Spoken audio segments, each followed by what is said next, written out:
Welcome back to Pahari mellows. അപ്പോൾ നമ്മൾ മുംബൈയിലെത്തിയിട്ട് കുറച്ച് ദിവസമായി. വന്ന വഴി തന്നെ ക്ലൈമറ്റൊക്കെ മാറിയതുകൊണ്ട് കുറേ ദിവസമായിട്ട് പനിയൊക്കെ ആയിട്ട് ഞങ്ങൾ ഇങ്ങനെ റെസ്റ്റിലായിരുന്നു.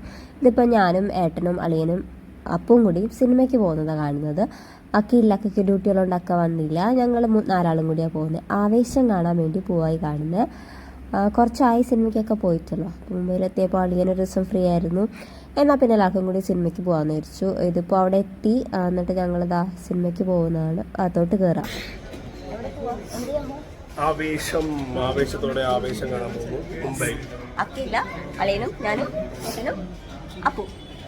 Metro INX cinemas Mumbai marine ലൈൻസിലുള്ള തിയേറ്ററാണ്. ഇവിടെ മൊത്തം മലയാളികളുണ്ടെന്ന് അറിഞ്ഞിട്ടുണ്ട്.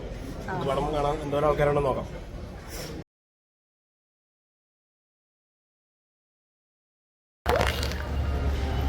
മാമി കൊണ്ടുപോകട്ടെ അല്ലേ?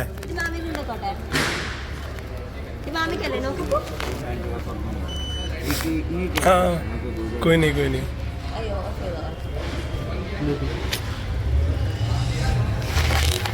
Bye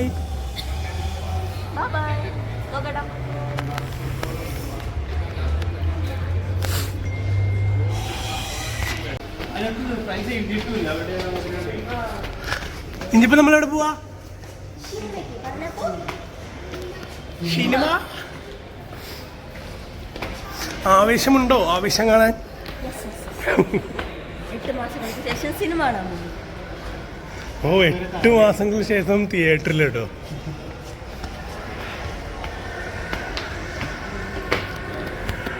screen 4. ഇതിപ്പോൾ ദാ നമ്മൾ അകത്തോട്ട് കയറുകയാണ്. ഒരു വലിയ പോപ്കോൺ മനസ്സിലൊക്കെ കയറുന്നത് അപ്പൂന് കഴിക്കാനായിട്ട്. അതാകുമ്പോൾ അപ്പോൾ ഞങ്ങൾ ശല്യപ്പെടുത്താതിരുന്ന് കണ്ടോ കഴിച്ചോളൂല്ലോ. ഇതിപ്പോൾ ദാ സിനിമയൊക്കെ തുടങ്ങി. അടിപൊളിയായിരുന്നു. ഫസ്റ്റ് ഹാഫൊക്കെ അടിപൊളിയായിരുന്നു. ഇടയിൽ ഇൻ്റർവെല്ലൊക്കെ വന്നു. ഇവർ പുറത്ത് പോയിട്ടുണ്ടായിരുന്നു. ഞാൻ അതിൻ്റെ ഉള്ളിൽ തന്നെയാണ്. സത്യം പറയാമല്ലോ, ക്ലൈമറ്റ് മാറിയിട്ട് ഒട്ടുമായി. ഇപ്പോഴും സൗണ്ടും ഒന്നും ശരിയായിട്ടില്ല. അപ്പൂൻ്റെ കൂടെ തന്നെ ഫുൾ കളിയും കാര്യങ്ങളായിരുന്നു. പുറത്തെങ്ങും പോയില്ല. ആകെ ഒരു സിനിമയ്ക്കും പിന്നെ ഒരു ദിവസം എല്ലാവരും കൂടി ഒന്ന് പുറത്ത് പോയി എന്നുള്ളൂ. വേറെ എങ്ങോട്ടും ഞങ്ങൾ പോയില്ല. ഫുൾ ടൈം ഇവിടെ തന്നെയായിരുന്നു. ചൂടൊന്നും ഞങ്ങളെ കൊണ്ട് സഹിക്കാൻ പറ്റുന്നില്ല. പിന്നെ അതാ ഈ കുറുമ്പും ഇവൻ്റെ കൂടെയുള്ള കളിയും കാര്യങ്ങളൊക്കെ ആയിട്ട് ഇപ്പോൾ ഏകദേശം ഒരു 10 ദിവസമായി ഞങ്ങൾ മുംബൈയിൽ എത്തിയിട്ട്. എനിക്ക് ഒരു വീഡിയോ ഇടാനോ ഒന്നിനൊരു സമയം കിട്ടിയില്ല. തീരെ വയ്യായിരുന്നു. പിന്നെ ഫുൾ ടൈം അപ്പൂൻ്റെ കൂടെ ആയിരുന്നു. ഇവൻ്റെ കൂടെ ഇരുന്ന സമയം പോണത് ഒന്നും അറിയില്ല. 10 ദിവസമായി എന്നുള്ളത് ഇപ്പോൾ ഇതാ ഞങ്ങൾ തിരിച്ചു പോകാനുള്ള ടിക്കറ്റും കാര്യങ്ങളൊക്കെ നോക്കിയപ്പോഴാണ് 10 ഡേയ്സായി മുംബൈയിൽ എത്തിയിട്ടെന്നുള്ളതാണ് ഞങ്ങൾ തന്നെ ഒന്ന് ആലോചിക്കുന്നത്. അതുവരെ ദിവസങ്ങൾ പോയതോ സമയം പോയതോ ഒന്നും അറിയാതെ ഇവൻ്റെ കൂടെയുള്ള കളിയായിരുന്നു. ഇനിയിപ്പോൾ ആൾക്കും ക്ലാസ്സൊക്കെ തുടങ്ങി, വെക്കേഷനൊക്കെ കഴിഞ്ഞു. അങ്ങനെയുള്ള പരിപാടി. അടിപൊളി സിനിമയായിരുന്നു. ഞങ്ങളെല്ലാവരും ഭയങ്കരമായിട്ട് എൻജോയ് ചെയ്തു. ഞാൻ വിചാരിച്ചത് അപ്പു കരയുമായിരിക്കുന്നു. പക്ഷേ അപ്പു കുറേയൊക്കെ സിനിമ കണ്ടിരുന്നു. പോപ്കോണൊക്കെ വളരെ കുറവാഴ്ച ഫുൾ ടൈം ഉള്ള സിനിമയും കണ്ടിരിക്കുകയായിരുന്നു. ആൾക്കും ഭയങ്കര ഇഷ്ടമായി. അവൻ അടിയൊക്കെ വരുമ്പോൾ വൻ സീനായിട്ടിരുന്ന് കണ്ടുകൊണ്ടിരുന്നത്. തിയേറ്ററിൻ്റെ അകത്ത് നല്ല തിരക്കും കുറവായിരുന്നു. അധികം തിരക്കൊന്നും ഉണ്ടായില്ല. അപ്പോൾ ഇവൻ അത്യാവശ്യം കളിക്കാനും അങ്ങോട്ടും ഇങ്ങോട്ടൊക്കെ ഓടുന്നുണ്ടായിരുന്ന ഇടയിൽ ആളിരുന്ന് സിനിമയും കാണുന്നുണ്ടായിരുന്നു. അതുകൊണ്ട് നല്ല വൈബായിരുന്നു. സിനിമയൊക്കെ കണ്ടു കഴിഞ്ഞപ്പോഴേക്കും കയറിയപ്പോൾ തന്നെ ഞങ്ങൾ അക്കേനെ നന്നായിട്ട് മിസ് ചെയ്തായിരുന്നു. കാരണം ഞങ്ങൾ 3 ആളും കൂടി ആയിട്ട് സിനിമയ്ക്ക് പോകണം. ആദ്യമായിട്ട് അക്ക ഉണ്ടാവാറുണ്ട്. പക്ഷേ അക്കയ്ക്ക് ഡ്യൂട്ടിയും കാര്യങ്ങളൊക്കെ ഉള്ളതുകൊണ്ട് അക്കയ്ക്ക് അന്ന് വരാൻ പറ്റിയില്ല. അപ്പോൾ ഞങ്ങൾ മാത്രമാണ് പോയത്. ആളേനും ഇങ്ങനെ ഇടയ്ക്കിടയ്ക്ക് പറയണ്ടായിരുന്നു ഒക്കെയുടെ കാര്യമൊക്കെ. സിനിമയൊക്കെ കഴിഞ്ഞതായിരുന്നു. തിയേറ്റർ നാട്ടിലെ പോലെ വലിയ തിയേറ്ററും കാര്യങ്ങളൊന്നുമല്ല. പക്ഷേ ഒരു ഓക്കെ തിയേറ്ററായിരുന്നു. കുഴപ്പമൊന്നും ഉണ്ടായിരുന്നില്ല. ഇടയിൽ AC ഒക്കെ ഞങ്ങൾക്ക് ഒട്ടും ചൂട് പറ്റുന്നില്ല. അതുകൊണ്ട് AC ഓഫായോ എന്നൊരു സംശയം ഉണ്ടായിരുന്നു. ഏട്ടനും ഞാനൊക്കെ ഇരുന്ന് വേർക്കായിരുന്നു തിയേറ്ററിൻ്റെ അകത്തിരുന്നിട്ടും. ചൂട് സഹിക്കാൻ പറ്റണില്ല. നാട്ടിൽ ചെല്ലുമ്പോൾ ഇനി എന്താവുന്ന പോലും ഒരു ഐഡിയ ഇല്ല. അമ്മാതിരി ചൂടായിരുന്നു. അങ്ങനെ സിനിമയൊക്കെ കണ്ട് ഞങ്ങൾ ഇറങ്ങാണ്. ഇനി ഇത് കഴിഞ്ഞിട്ട് ഞങ്ങളെല്ലാവരും കൂടി ഡിന്നർ കഴിക്കാൻ പുറത്ത് പോകാമെന്നാണ് പറഞ്ഞത്. പക്ഷേ ചേച്ചിക്ക് കുറച്ചും കൂടി തിരക്കുള്ളതുകൊണ്ട് അതിന് പറ്റില്ല. അപ്പോൾ ഞങ്ങൾ സിനിമ കണ്ടിട്ട് വാങ്ങിച്ചിട്ട് പോകാമെന്ന് പറഞ്ഞു. അപ്പോൾ ഇടയിൽ ഒരു മിറർ കണ്ടു. മിറർ കണ്ടാൽ എന്തായാലും നമുക്കിങ്ങനെ ഒരിത് വേണമല്ലോ. അത് കഴിഞ്ഞ് ഇവിടെ നിന്ന് ഞങ്ങൾ ഫുഡൊക്കെ വാങ്ങിച്ചു. ഫുഡ് വാങ്ങിച്ചിട്ട് എല്ലാവരും കൂടി കഴിച്ചിട്ട് അക്കയ്ക്ക് വീണ്ടും ഡ്യൂട്ടിക്ക് പോകണം എന്നാണ് പറഞ്ഞത്. അപ്പോൾ ഞങ്ങളെല്ലാവരും അളിയൻ ഫുഡ് വാങ്ങാൻ വേണ്ടി പോയി. ഇവെന്താ കറിക്കറിയ കുറുമ്പ. ഇനിയിപ്പോൾ അവന് ഡ്രൈവിംഗ് സീറ്റിലിരുന്ന് ഡ്രൈവ് ചെയ്യണമെന്നാണ് പറയുന്നത്.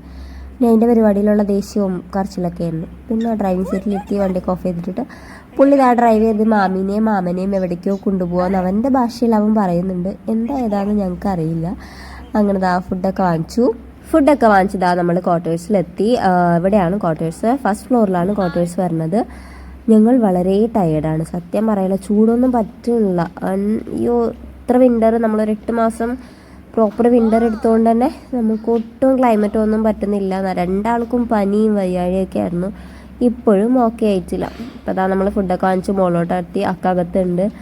അപ്പം അമ്മാനെ വിളിച്ചുകൊണ്ടിരിക്കുക. അമ്മ പറഞ്ഞിട്ട് ഇനി അക്കേനെ കണ്ടാൽ ഞങ്ങൾ ആരെയും വേണ്ട. അങ്ങനെ ഞങ്ങൾ ആ ഫുഡൊക്കെ കഴിച്ചു. എല്ലാവരും കൂടി ഹാപ്പി ആയിട്ടിരുന്നു. പുറത്ത് പോകാൻ പറ്റിയില്ല. നെക്സ്റ്റ് ഡേ ഞങ്ങൾ എല്ലാവരും കൂടി പുറത്ത് പോകുന്നുണ്ട്. അതിൻ്റെ വീഡിയോ എന്തായാലും വേഗം വരാം.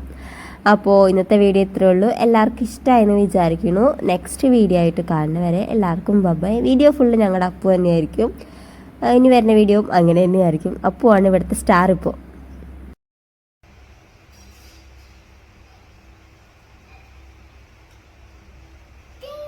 അപ്പോൾ ശരി ബൈ ബൈ വരണേ. ബൈ കിശി കിശി കൊടുത്തേ മാമിയുടെ